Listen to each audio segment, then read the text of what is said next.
Hi, everyone. I am Gorman Bechard, the director of this film, and we are Zina and Michael Goodin from Old Friends Senior Dog Sanctuary. And we'd like to welcome you to this strange Q&A. It's a little different from what we experienced in Nashville, about almost 7 weeks now, I think it was, right? Yeah. But we want to open it up. I believe that if you go into the chat section of your screen, you can click on that and you can actually send us questions, and we will do our best to answer whatever questions you might have and talk about stuff that maybe you don't even ask about. And would love to hear from you. I think one of the best ways is why don't we talk about how this all came together? How it started, all right? I mean, because I originally was working about a year before I found you guys. I was trying to think of what was going to be the next documentary I was going to do after A Dog Named Gucci, and I started seeing stuff about this dog named Chaser. And I looked into it and I realized Chaser was old, and as was Dr. Pilley. And of course, they've both since passed. So I was very glad to have been able to film them at that time. So I immediately sort of like contacted them, sent them a copy of A Dog Named Gucci, and sat down with Dr. Pilley and his family, and of course, Chaser. But I didn't know really what was the next step with this. It's like, I wanted to make a happy animal documentary. And that's when my wife said, "Hey, have you heard about this retirement home for dogs in Nashville?" Which sort of led me to you guys, and I reached out to you guys, and I'll let you guys take it from there. You reached out to us and didn't know at that time that we were moving. So I asked if you'd be interested in filming our move, and that's where it started from. Yeah, and it's funny because the very first time I came down to film, I remember I was at Cassia, and someone asked on your page if this was a movie she had worked on, and we got there and the movie had been canceled the very first time. I don't know if you remember that. And so we came back like 5 or 6 weeks later, and I came back with Kat and Lonnie from the Humane Society. Oh yeah. And I think I probably shot at your place 5 or 6 times, right? Oh, a lot. Yeah.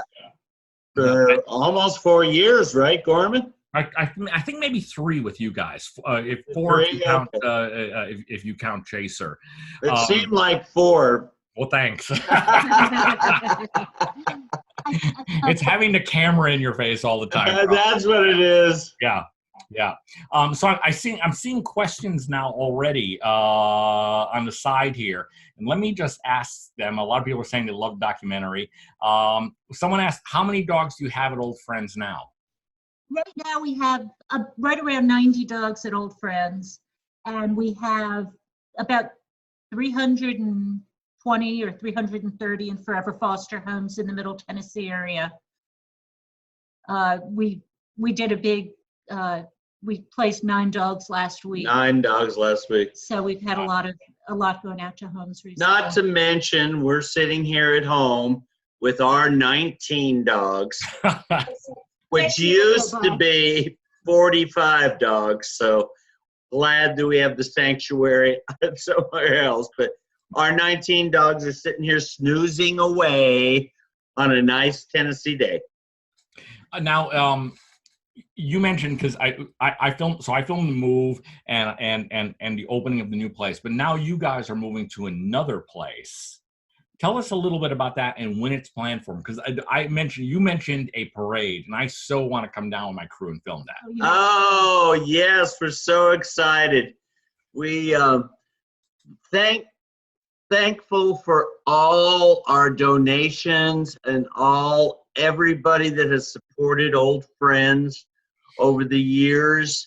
We're able to build a new facility, and it's coming along very good. Unfortunately, it's going to be about another year, but we're going to be able to take care of all these senior dogs so much better. We have a full vet's office with all the equipment, everything that they'll need. We have a whole new cleaning system. we'll be able to house probably more dogs, and it's just going to be great. So we're looking at probably the first part of next year, but it's good. Cool. I look forward to coming down. Make it in the winter so I can escape Connecticut and come down. Oh, it will be. It'll probably be around March. Perfect. I'll come down again for my birthday. And Gotta wear your dog hat for the parade. yeah, well, no, I can't because I gotta hold the camera, Michael. Come on. Oh, that's right. Priority. Okay. Someone is asking about other rescues in the works. Have other organizations reached out to you to try to duplicate your success? We're offering workshops to help people to do it themselves. We've paused that for the moment. Of course, we would pause it now anyway. Right. So we've paused it for the moment until we get into the new building where we have a little more room to work around.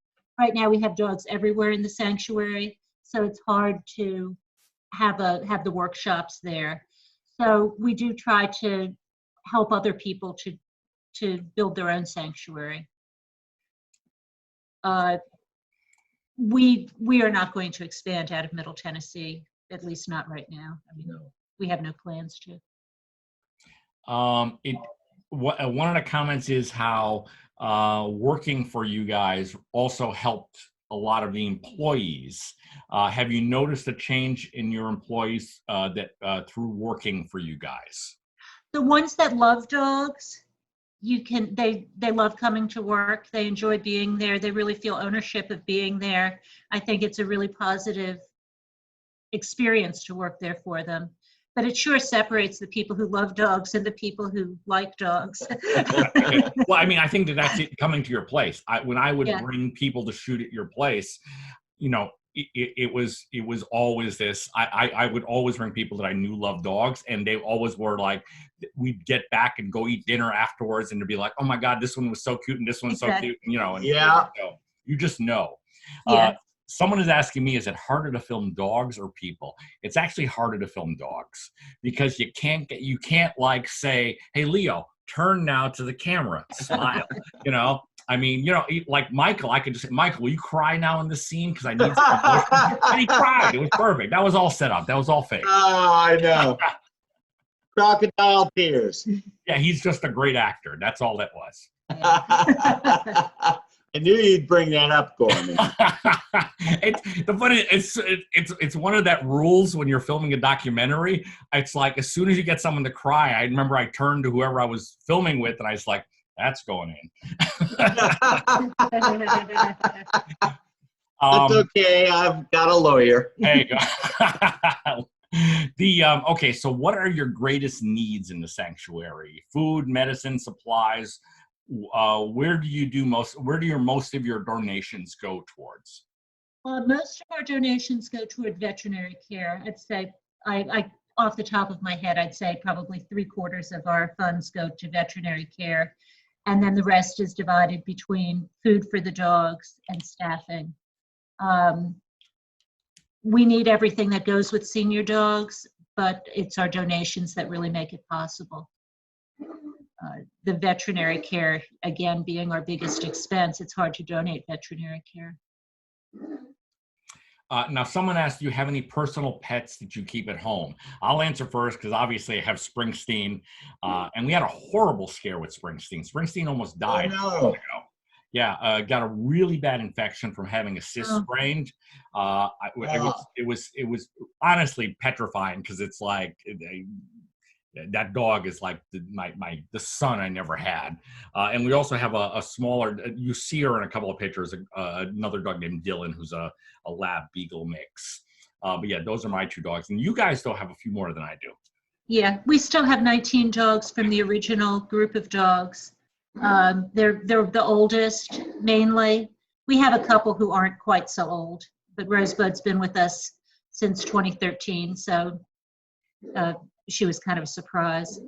No, but we do still have 19 dogs here, and we have a few frail dogs right now, and we're taking care of. Lacey is one of our favorites, and they're all our favorites. We love them all, but so she's been under our care for quite a while, but she's still going out enjoying the Tennessee sunshine today, and had a great day. So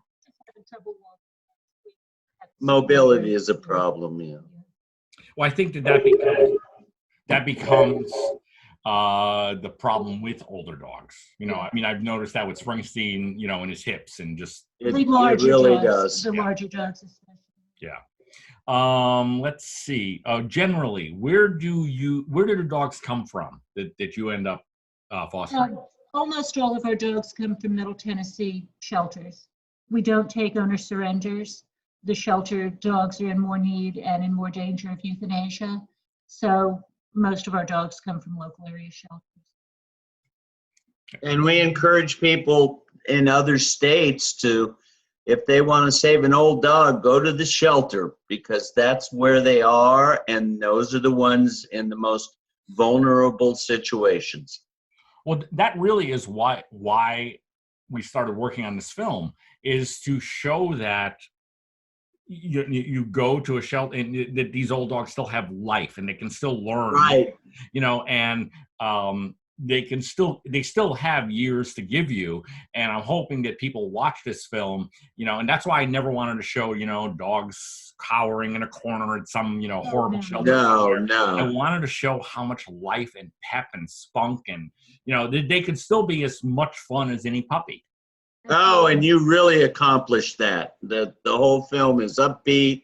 It's great. I'm sure everybody enjoyed it, and we loved it. So thank you so much, Gorman, for making it. Thank you for being a part of it. All right, someone asks, does Babs ever trip on her own ears? We haven't seen her do it, but I wouldn't be surprised. No. That's a good question, though. Someone asked, how long have you guys been married and how did you meet? We've been married since... Too long. Since 1979. So it'll be 41 years at the end of this year. Mm-hmm. We met in college at the University of Arizona. She was 17, I was 21, and they told me I was robbing the cradle. My wife is double that in terms of difference. She's 8 years younger than I am. So okay. Yeah. Now, someone else asked, has the COVID epidemic affected you in any way? Do you have a greater need? What's going on with that? During the epidemic, we stopped having volunteers coming in. We paused our tours, so our staff was taking care of everything. On Monday, we're going to start having volunteers come in again with precautions. Other than that, we take care of the dogs. Our staff has stayed healthy. We've gone along, worked a little harder because we don't have our volunteers to help us out. Mm-hmm. We've had a few staff members not feeling well, and they got tested, and everybody was fine. So we're good with that.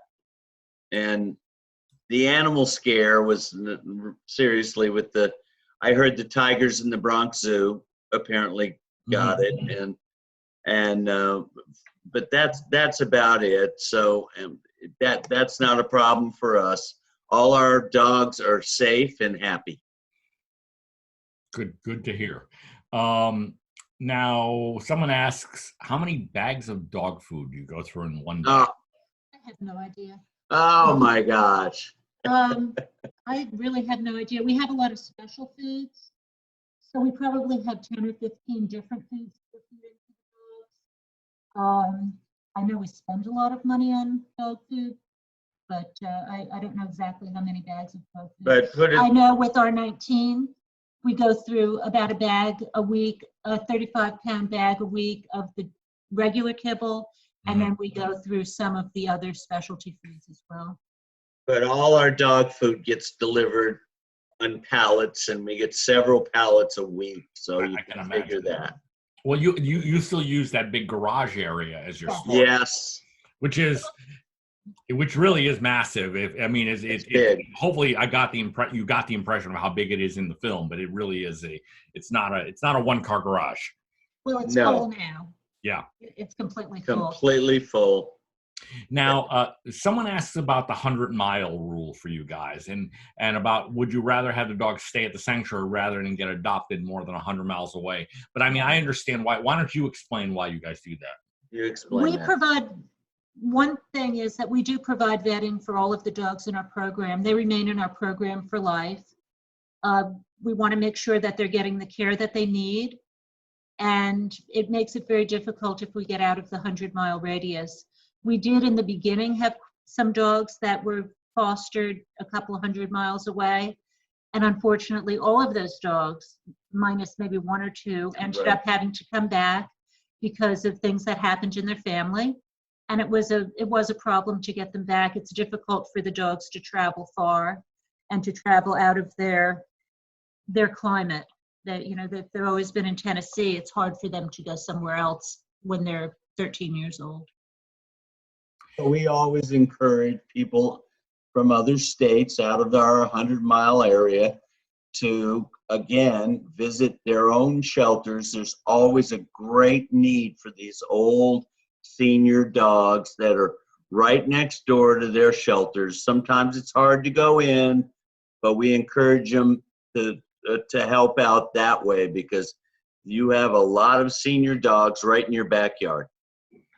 Now, someone asked, because you see so many people, especially celebrities, posting pictures now that they've all gotten new dogs. Has there been an uptick in adoption because of the pandemic? And I know you said you just 9 were fostered last week, so that's pretty good.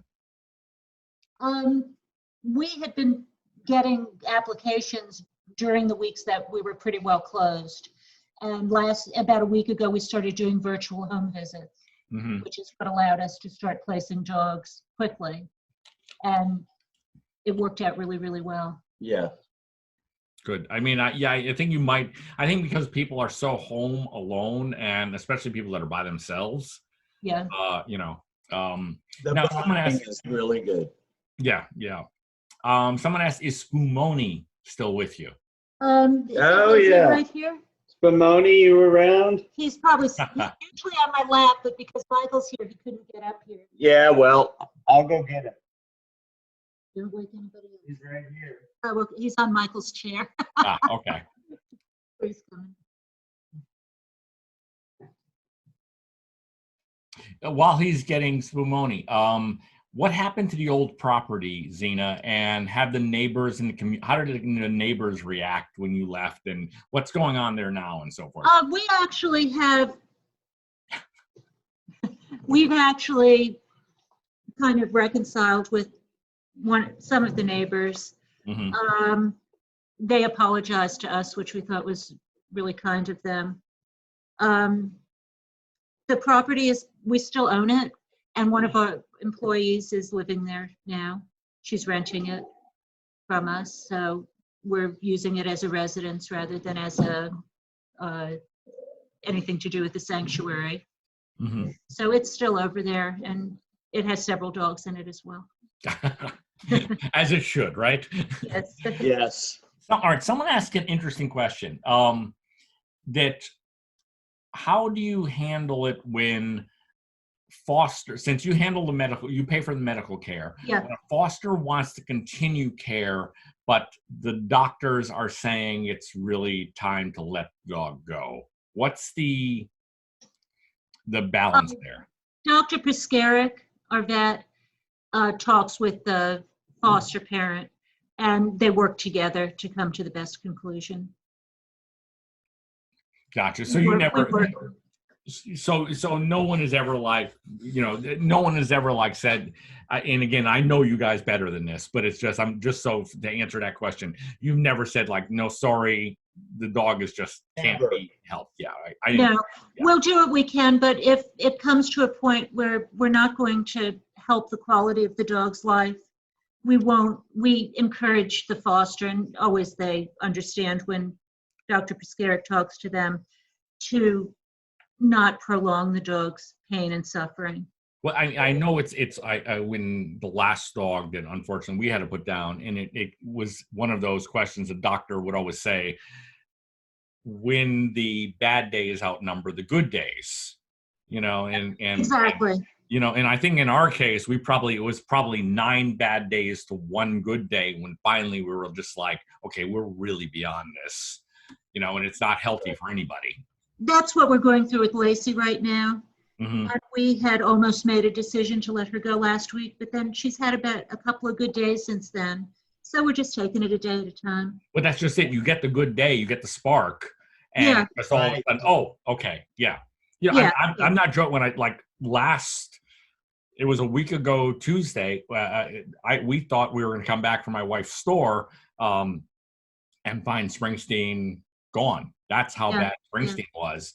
Right. And you know, this past weekend, I have Springsteen again. I know when Springsteen's in a good shape if I pull out a paper towel roll and that is not a joke. That is like, No, we Yeah, thought no, that's great. yeah. And the other day he was to the point where Dylan, who is a small younger dog, runs and hides because Springsteen is so obnoxious with his paper towel. Someone asked about Mac. Is Mac still running for president?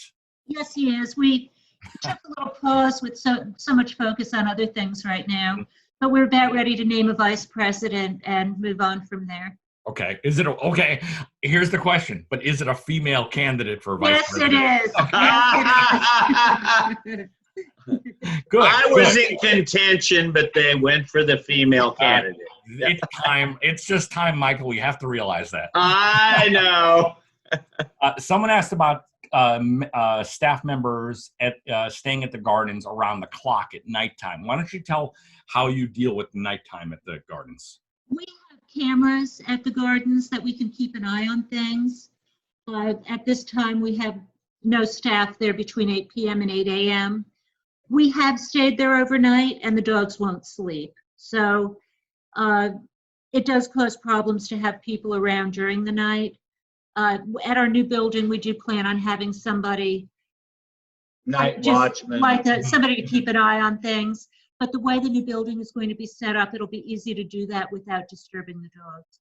Right now, you'd have to walk through all the dogs in order to check on all the dogs. Which, as someone who's walked through the dogs, even when they're all of a sudden quiet, it just becomes Exactly. barking. Yeah. Yes. No matter what hour of the night. Yeah. I can imagine. How long does it generally take before a dog settles in and becomes a part of the pack? Sometimes it's immediate. We had a boxer join us last week named Jackson, and within 15 minutes, you would have thought he'd been there forever. Other dogs, it can be weeks to months. It depends on where they've come from, what they've been through, whether they tend to be a shy dog or a more outgoing dog. But most of them do ultimately settle in pretty well. There's a few that don't like to be around other dogs, but we are able to accommodate them. Gotcha. We do have an extensive program for introducing new dogs. And that is something Zina could speak to, but it's meticulous. We want to make sure that dog is happy with the group it's in. As you know, Gorman, we do group living and make sure it settles in before there are any problems whatsoever, which is rarely happens. So we attribute that to our staff making sure that we introduce these dogs right. You know what? While we're here, we're sort of in the middle of this right now. We've got 80 people here. I want you guys to talk because you guys are doing a large fundraise next week. Tell us about that. Okay. Generally, we have 2 fundraisers that we really push a year. One is Giving Tuesday, and the other is the Big Payback. And the Big Payback is for Middle Tennessee, and it's a fundraiser where we can raise for 24 hours, where we raise funds and we get prizes for raising the funds. And it's always been a lot of fun for us and been a really good fundraiser. Giving Tuesday, of course, is usually in around Thanksgiving time, and we're able to raise funds then. This year, because of the COVID, Giving Tuesday now is going to be on May, well, whatever Tuesday is. I think it's the 5th, 6th. 5th, yep. Yeah, it's going to, Giving Tuesday now will be on the 5th, and then the big payback is going to be on the 6th and 7th. That was the time it was originally scheduled. So Okay. it's actually going to be a 3-day fundraiser, and it's been a little bit slower for the past month and a half. So we're really hoping to raise some good funds over that period of time. Well, we'd really appreciate everybody that's watching to come give us whatever you can donate. It's because of you that we've done so well, and any amount helps us. Our average donation's $25, so if you can just forward $5, $10, we appreciate it. We appreciate it all. Excellent. Yeah, and obviously you can visit your Facebook page. You can visit the movie's Facebook page. All of this information will be up there. Right. Next couple of days. Yeah. Yeah. All right. Excellent. Now, okay. Someone asked about Maxwell the Twofer dog. Where did he come from? Oh, I don't even remember where he came from. Maxwell. Great question. He came from a local shelter, and he came right around the same time Dr. Fitzgerald came. And they're kind of a bonded pair. They are. So he's been living in the medical area, and he's been spoiled rotten, having a good time there. He's a funny little guy. He's a wonderful dog. Someone asked me about Chaser and how did he manage after John died. I think Chaser had a really good support group with both John's 2 daughters and his wife. And Chaser died about a year after John died, which was spring last year, about this time last year. And then just at about the same time, John's wife also died.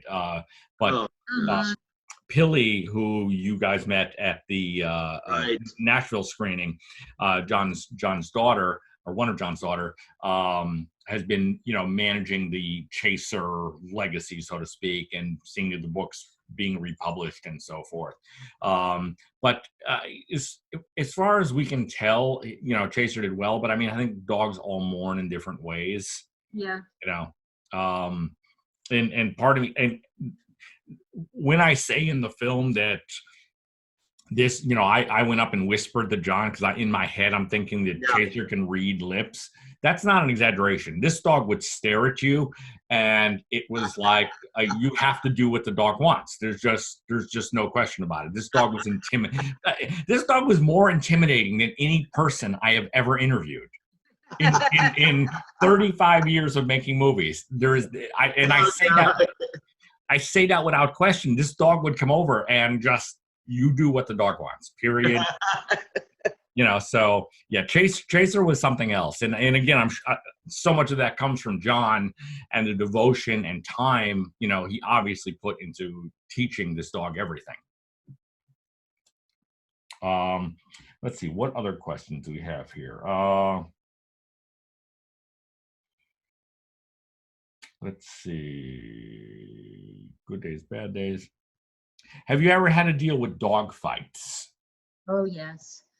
They're not as bad with the senior dogs as they are with younger dogs, but they still will get angry with each other. We've got a lot of grouchy old guys there, and especially during introductions, there's some dominance things going on.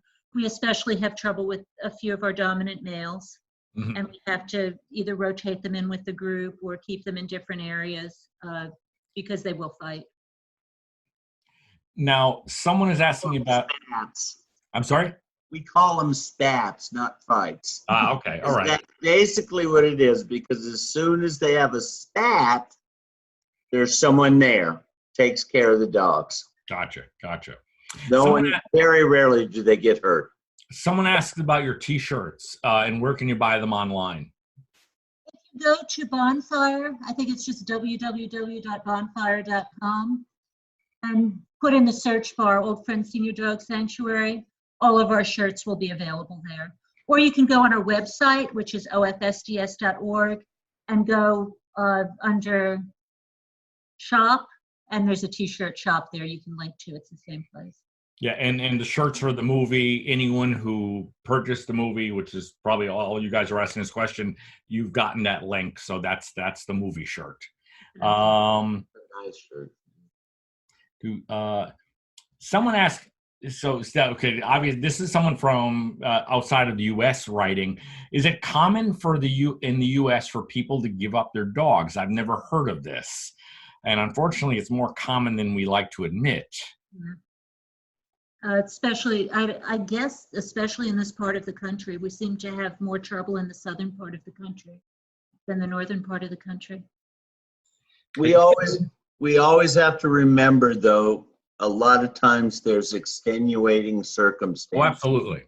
Where people, they can no longer care for their dogs. They want to, their family may not be able to. So those are some of the hard cases that we deal with. Yeah, or even an elderly person who passes away, has no family. Exactly. Yeah, it's, it's the ones that that make you cringe are the people that, like, I mean, and I'll hear these stories every once in a while, like, they turned in their 10-year-old dog because they wanted a puppy. And it's just like, can you imagine, you have 10-year-old Timmy, your son, and he's like, he's kind of getting obnoxious. I'm going to sort of just leave him on the side of the road and get a nice little baby because that's what I like. Right. He'd be arrested. Same idea. Yeah, exactly. I just don't get that at all. Anna's starting a new program with the OFSDS. Tell them about it. Well, let's go on. Oh, okay. Okay. Someone asked about the post-production process of the film. It basically was about a year. I mean, the editing tends to be very slow by the time you start getting all the B-roll. You find the music. All of the music, by the way, is done by Dean Falcone, who's a friend of mine who lives in spitting distance, like 3 blocks away from here. But he did, when I said to him I wanted to make a happy animal film, we talked about that a lot, and he goes, well, what if I do all of the music on toy instruments? And I'm like, that sounds interesting but difficult. Every single thing you heard except for the very last song by Matt Ryan was played on toy instruments. And Dean's a big guy. And you're talking like, I didn't know that. Oh yeah, you're talking about like a piano that's this wide. Like the drum kit is this little baby drum kit.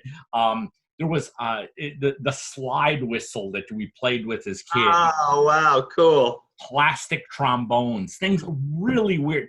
Every single thing, he has boxes of them. There was nothing that was played on a real instrument. Oh my gosh. So That's cool. So, but it was like I love what he did because he said he felt that it would make it sound happy. It absolutely did. Yeah.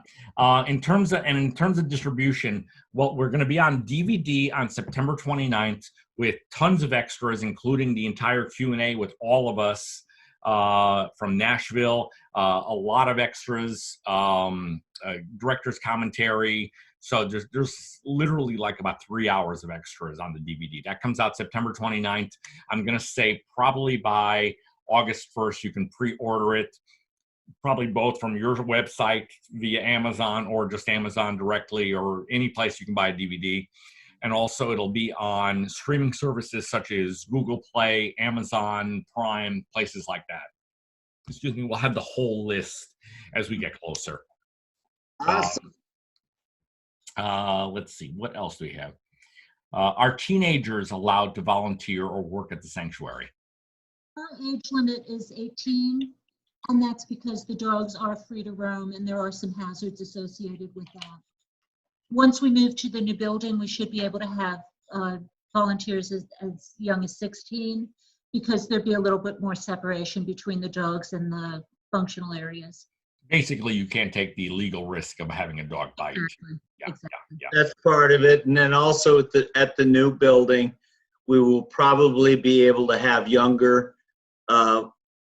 children come to our tours because the security will be a lot better and the sanitation will be a lot better. So it's going to be great. Cool. How many volunteers do you have? We probably have about 200 that do various levels of things for us. We have some that do events only, some that do laundry for us, some that walk dogs.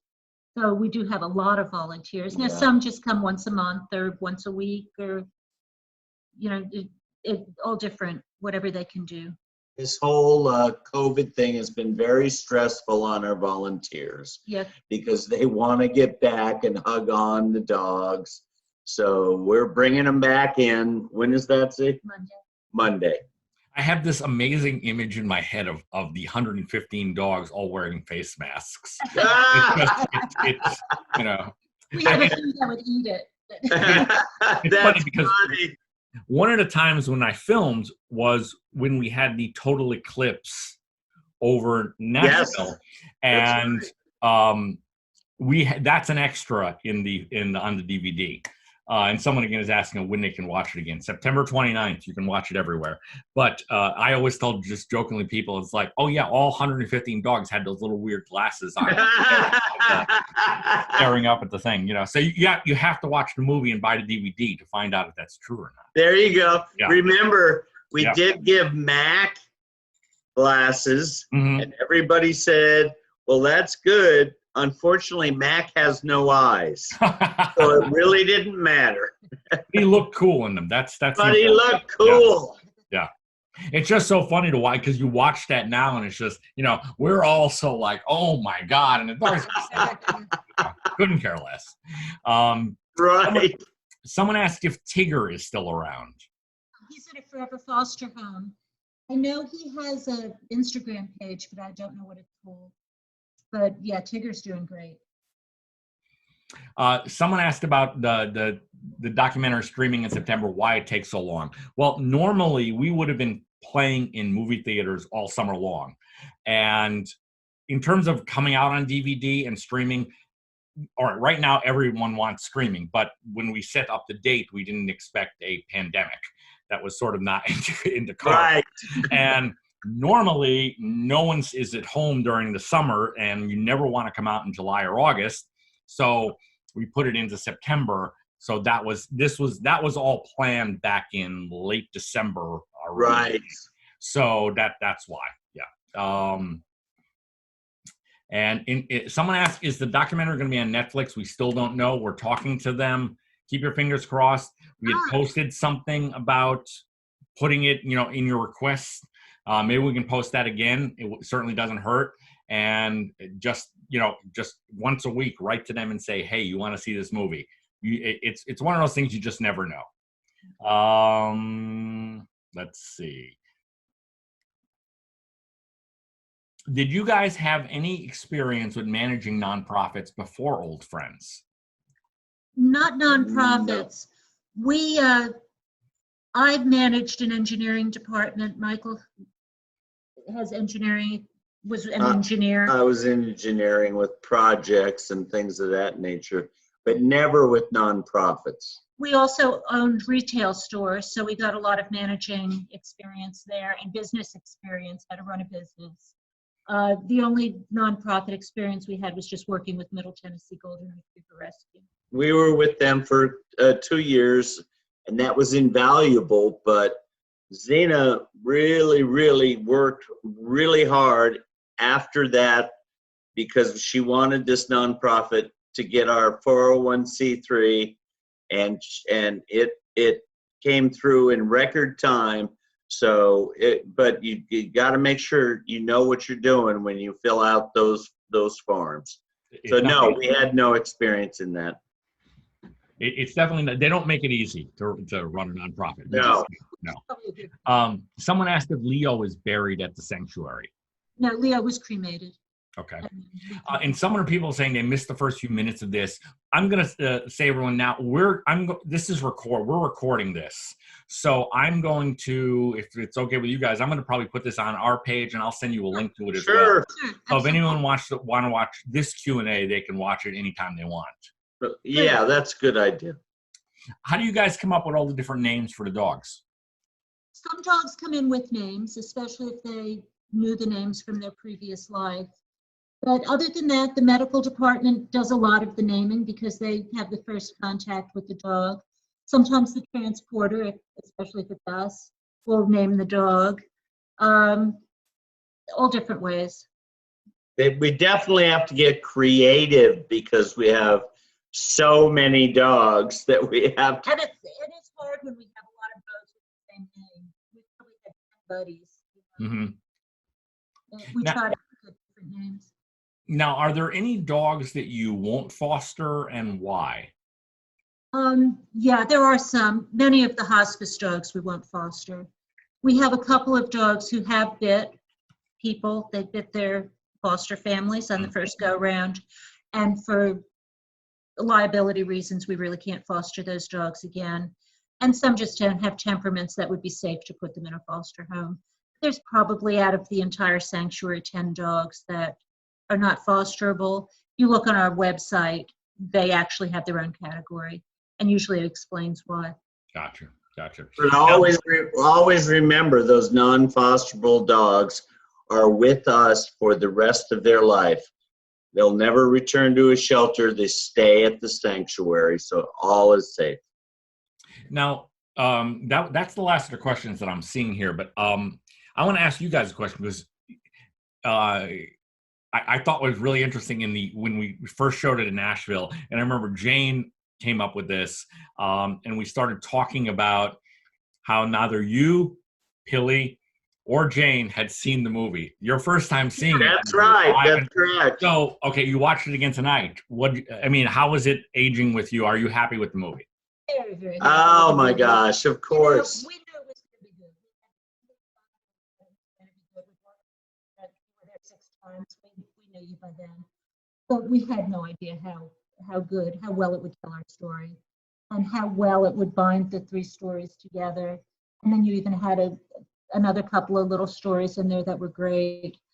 It really put the whole idea of senior dogs as valuable members of a family in front of people well. It absolutely did.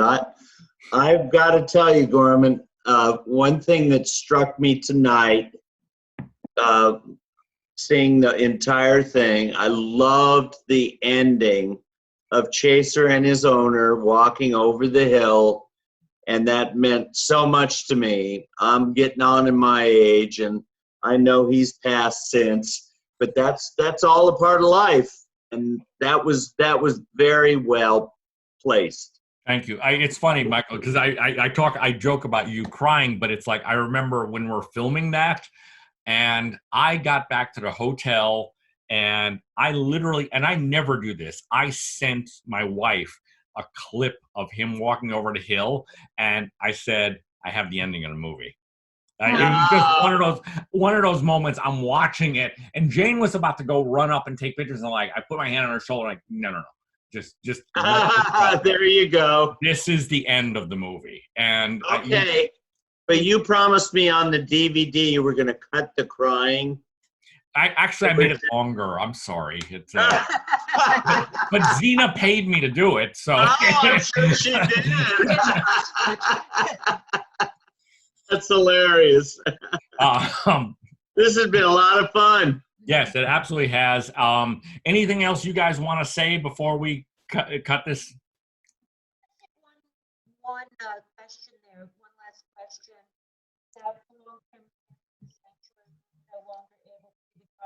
The long-term plans?